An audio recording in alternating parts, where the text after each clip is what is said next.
Family said I was just a guest in my own home. So I canceled every payment, moved into my place, and let them drown in the debt I used to cover. While I was in college, my sister took over my room. Dad said you didn't live here anymore. I answered, cool, then stop asking me to pay the mortgage. The stillness was deafening when I hit something unusual that summer. 3 years of college had passed in a haze of half-priced energy drinks, soul-crushing group projects, and evenings I can't quite recall. But this trip home, the one following exams, was meant to be my reward. I had been looking forward to my bed, bookshelves, and the scratchy carpet under my desk, where I used to pace all night in high school. You know, home, or what I believed was still home. The indicators were little at first, such as no one texting to ask when my bus would arrive. No, I can't wait to see you from Mom. My sister Emily didn't send any taunting or emoji-laden messages, but I attributed it to stress. Everyone's tired these days, right? The fear didn't set in until I went through the front door, duffel bag slung over my shoulder, and discovered that my childhood images had been replaced by glossy canvas reproductions of someone else's aesthetic. I hesitated at the staircase. Emily's trademark aroma of vanilla candles and generic laundry detergent wafted through the air. She was 17, almost out of high school, but her tastes had always been influenced by HGTD's wayward daughter. Nevertheless, I smiled to myself. Perhaps she just redecorated downstairs. Perhaps it is my room. I came to a stop at the door. My old door, the one with the faded, "Keep out unless you have a pizza" sign. It was now pristine, with a light glow. There was a cursive gold decal that said, Emily's Sanctuary. My stomach fell. I knocked once and pushed the door open. What greeted me was more than simply a renovated room. It was a room that had been deleted. My desk is gone, as are the posters I had meticulously chosen over the course of 4 years. Nowhere. My bookcase remained intact, with all of the titles carefully labeled, Garage Donate, in pink Sharpie boxes. Where my bed once stood, there was a full-length mirror. A ring light is in the corner. There were photos of Emily and her pals on the walls. Her makeup was spread on a fresh white vanity. My voice broke the silence. Where's my belongings? Emily barely glanced up from her phone on the bed. Oh, Dad packed it all up. You mentioned that you no longer live here. I gave a blink. What? We redid it last month. You have been gone for 3 years. You're practically a guest now. I turned, walked out, and found my father in the kitchen, flipping through a stack of mail as if it were any other Tuesday. Dad, I murmured, trying to keep my voice normal. Why is Emily in my room now? He asked, not looking up. Since you do not reside here anymore. There was no apology or hesitancy, just a flat tone as if it was the most obvious thing in the world. I was staring at him. He was the same man who texted me last month. Could you contribute a little extra towards the mortgage? You still officially live here, correct? Technically. I took a long breath. My voice was soft, but it hit like a hammer. Okay, I replied. Stop asking me to pay my mortgage. The subsequent hush was deafening. Emily had stepped out of the hallway, phone dangling in her hand and lips slightly parted. No one said anything. It seemed as if I had violated some implicit agreement that I was meant to keep contributing and never question where it all went. But not this time. It was the beginning of something different. After that, please stop asking me to pay the mortgage. My father merely stared at me as if I had cursed at him, as if I had crossed some invisible line I had no idea existed, but I didn't flinch. I let the silence continue. He eventually cleared his throat, said something about attitude, and exited the room. I did not follow. Instead, I went outside and sat on the back porch steps, the wood still warm from the sun. I glanced out over the yard, the same one I used to mow weekly. The shed slanted slightly to the left, as it usually did.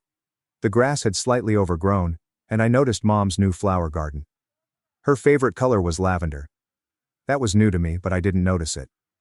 Not exactly. I was thinking of money. 3 years. That is how long I'd been mailing checks. Initially, it was $150 per month. Just a small gesture to help out. You still technically live here.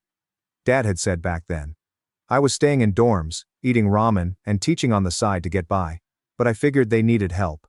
And I was still a part of this house, right? Then it escalated to $200, $300, and occasionally more. Random Venmo demands tagged utilities or maintenance. Every time I paused, there was an SMS. The family works together. I believed that till now. Until I came into my former room and saw my life, memories, and possessions reduced to boxes stacked in a frigid garage labeled for charity, as if I were just another spring cleaning duty. I remembered something from last semester. Emily had posted on Instagram about her new vanity mirror with dimmable lighting. The caption was something like, "Finally got the glow up I deserve, blessed."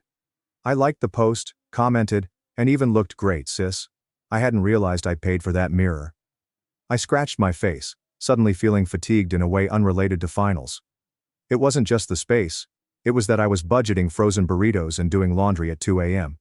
To escape the dorm crowds, my family had gradually cut the cord while still cashing the payments. That's when I checked my phone, opened my bank app, and browsed through the most recent transactions. They were all still outstanding, and I had yet to make the May payment. It had been scheduled to sit there. I hovered over the cancel button and pressed it. There's one down. Then I disabled the auto transfer link that my parents had put up 2 years before. It had been done purely for convenience. They said no more. That night, I didn't join them for supper. I went out and got a burger at a small dive bar I used to frequent in high school. I sat alone in a booth that my friends and I had jammed into after football games. I wasn't part of the team. I was in the pit band, but they always kept a seat for me. Now I was saving one for myself. It's just me and mine. And it felt oddly pleasant. The ramifications did not take long to start. The next morning, I was making coffee when Dad came into the kitchen with that particular stiffness he always had when something was bothering him. But he didn't want to say it outright. He poured himself a cup, leaned against the counter, and asked too casually, "Hey, did your transfer go through yet?" "Haven't seen it hit the account." I didn't even look up. "Nope," I said. "I canceled it." Silence. He blinked. "You what?" I finally met his eyes. "You said I don't live here. So why would I pay to live somewhere I don't?" He set his mug down a little too hard. "Don't be dramatic, Mark." There it was. Dramatic. The word they always used when I said something they didn't like. Not angry, not rude, dramatic. "You've been helping with this house for years," he went on, voice tightening, "and now you just stop over a room." I laughed once. Cold. "It's not about the room." "Then what is it?" "It's about how you all made it crystal clear that I'm not part of this house anymore." Emily threw out my things. "You said, 'I don't live here.' You made that choice. And I'm making mine." He opened his mouth and closed it. Then came the guilt tactic. "We've been counting on that money, son. The mortgage doesn't pay itself." I raised an eyebrow. "I've been counting on having a family that actually respects me. We don't always get what we want." That was when Mom walked in already dressed for work, mug of peppermint tea in hand like she hadn't heard a thing. But her eyes flicked between us. She knew. "Mark," she repeated. "Let's not do this. Not while you're at home." I put down my coffee. "I'm not home." "You made sure of that." I exited the room. Later that day, Emily summoned the courage to knock on the door of the guest room, her previous room, which they offered me as a consolation prize. She leaned at the doorway, arms folded, hair curled, and makeup flawless as always. "You're really blowing this out of proportion," she observed, as if I were overreacting over a broken pencil. "You moved into my room without informing me. I spoke everything, painted my walls, and said nothing. It has been 3 years." She gave a scoff. "You've got a life? I have mine. I was in need of space." "You had space," I remarked gently. "You simply wanted mine." That silenced her for a moment. She shrugged. "Well, sorry, but you weren't using it. I paid for it." Her expression twisted. "What's that supposed to mean?" "It means the mirror, the desk, and the paint you used. All of that came out of my monthly deposits. So enjoy it. It's the last thing you'll get from me." Her mouth was slightly widening. She hadn't expected me to bite back. I wasn't supposed to say those things. I was meant to be the reliable big brother, the one who helped. No more. She walked away in a huff, muttering something under her breath. But I didn't ask her to repeat it because I had already packed my luggage. I departed the next morning. There was no grand goodbye. There was no elaborate farewell. I simply zipped up my suitcase and walked past the kitchen, where Dad was half sleeping in his recliner, and out the front door. Mom didn't move from her room. Emily had already left, most likely going to have smoothies with her friends, unaware of the storm she had helped build. I grabbed an Uber to the station and caught the first train back to university. It was technically summer break, but I could still use the dorms for a few weeks. They weren't really luxurious. Thin beds, clean white walls, and the incessant buzz of vending machines down the hall were all mine. Every inch of that space felt earned. Nobody could remove it, paint over it, or repurpose it to fit the new attitude. That afternoon, I sat down at my desk, my laptop open and a half-empty Red Bull beside me, and began sending emails. No, not to my parents. These lines have been cut. I contacted scholarship offices, internship programs and student housing committees. I was tired of putting in extra effort for an institution that plainly considered me as expendable. From now on, I was creating something for myself. That very week, I received an email that altered everything. I applied to a marketing agency during the midterms. They offered me a summer internship. Paid full-time downtown office. I had to read it 3 times before it hit home. I called the number listed in the email and responded yes, before the woman could finish asking if I was still available. I signed a short-term lease for a studio apartment 2 days later.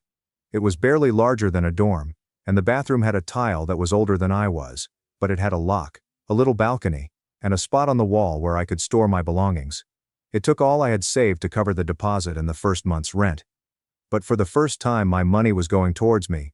My money wasn't a mystery anymore. Venmo requests tagged water bills. Not anymore. Can you contribute this month? Mom texted me at 1 a.m. I entirely restricted access to the family financial accounts. I changed my passwords and disabled the auto transfers, which I should have done a long time ago. Then the messages arrived. At first they were passive. Mom, just checking in. Did something happen to the payment this month? They then became more aggressive. This is not how our family does things, Dad. Mark, you committed. And then came the guilt.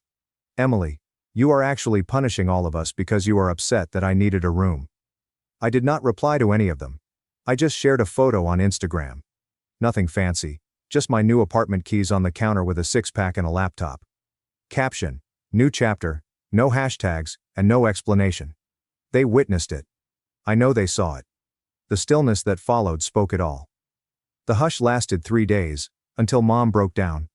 I received a long, desperate email in my mailbox. The subject line: we should talk. She wrote about the tension she was feeling and how things had gotten out of control. How I had always been the reliable one. That last sentence made me giggle. Dependable. Like a paycheck with feelings. I didn't reply. The following day, a bank notification appeared, indicating another request from Dad. This time for $100 for a plumbing problem. I declined it. Seconds later, another $200 appeared. I declined again. That evening I shared a photo of my office badge. Only the lanyard and the firm's emblem are visible on a glossy glass wall. Caption, first week. That one landed hard. Nobody liked it, but I could feel their gaze on it. I envisioned Emily showing it to Dad, who was staring at the television in silent shock. In the meantime, I was busy constructing and living. Emily broke the silence first. Not with a message, but with a full-fledged outburst on social media. She captioned a blurry photo of her new room. Miss my peace. Some people are just selfish. Subtle. Mutual friends and classmates left comments inquiring what occurred. She didn't tag me, and she didn't have to. I was the villain in her little story, and she made sure everyone knew it. A mutual friend sent me a screenshot of her private story, a crying selfie, a close-up of a boxed-up vanity mirror, yes, the mirror, and a text overlay that said, I gave up everything for this room. Now I might have to move back into the guest room. I hate it here. I didn't reply, I just watched it. And yeah, it's done a little. Not her drama, but the fact that for 3 years I paid to keep the illusion going. I funded that comfort, that mirror, and that sense of entitlement. Now it is gone. She didn't know yet, but I had just begun. It was a quiet Tuesday night when the phone lit up again. Not a text this time, a call. Dad. I let it ring. Then, just as it went to voicemail, he called again and again. Finally, curiosity got the better of me. I didn't answer, but I listened to the message. Mark, hey, just wanted to check in. Look, maybe I said things I shouldn't have. We miss you around here. Your sister's been upset. Your mom too. Maybe we can talk things over. Yeah. Come by this weekend. I stared at the screen. The audio is still echoing faintly in my head. Come by this weekend. Like nothing had happened. Like I could just walk back in and sit at the table, hand them a check, and pretend none of it ever hurt. I deleted the voicemail. Then I grabbed a beer from my mini fridge, stepped out onto my tiny balcony, and watched the city lights blink like distant stars.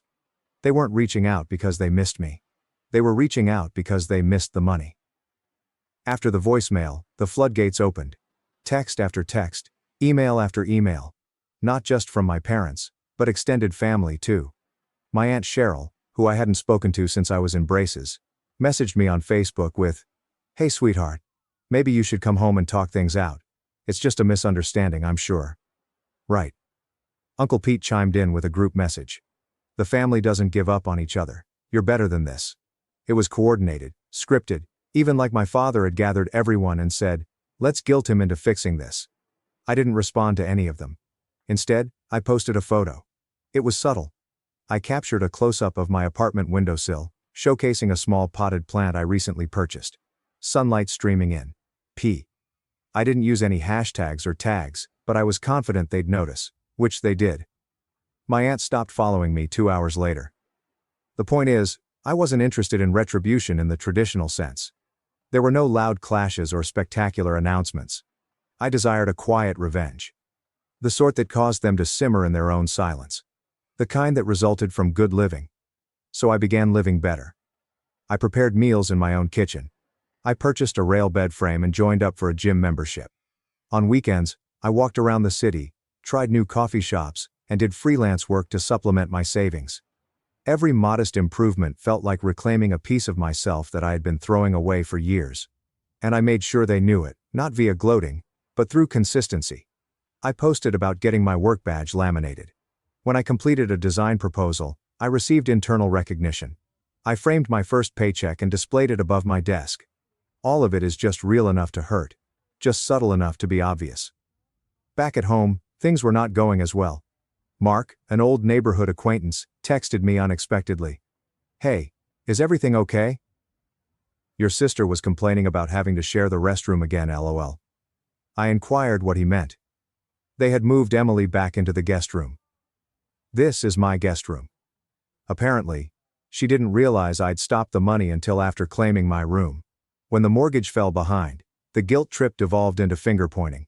Mark claimed that he overheard her screaming at her mother in the driveway one day. Something about ruining everything. "And you said he would not abandon us." The irony felt almost poetic. They wanted to turn me into a ghost in that house, and now they were haunted by my absence. The cracks took about 6 weeks to become visible.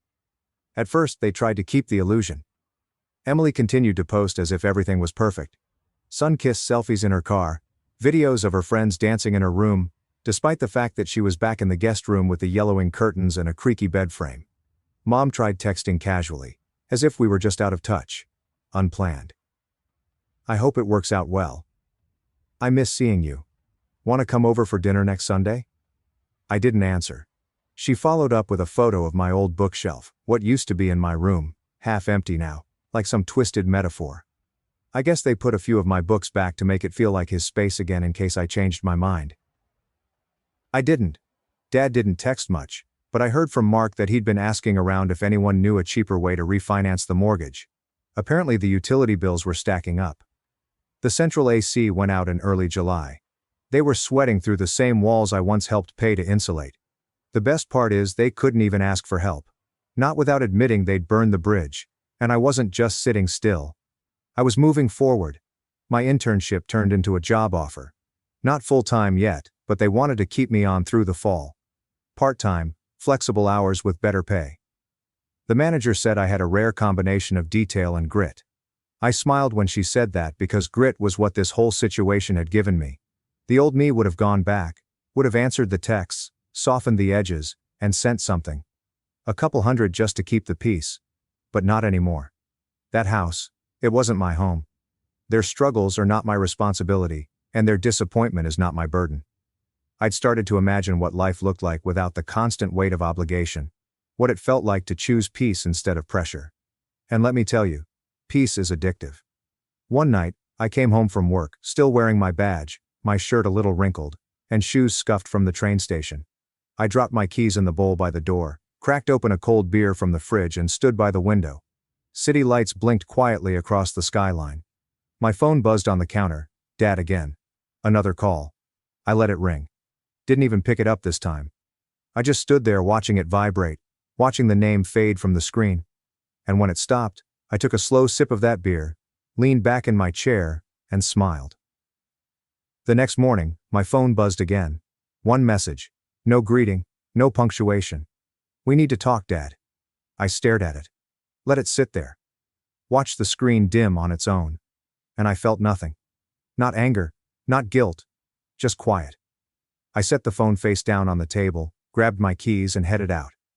No more wondering if I was needed, wanted, or useful. I wasn't anyone's crutch anymore. Later that night I came home, kicked off my shoes and cracked another beer. This one is colder than the last. The apartment was dim and peaceful. Mine. The phone lit up again on the counter. I didn't even look, just leaned back, took a long sip, and let the silence stretch. Finally, it was mine too.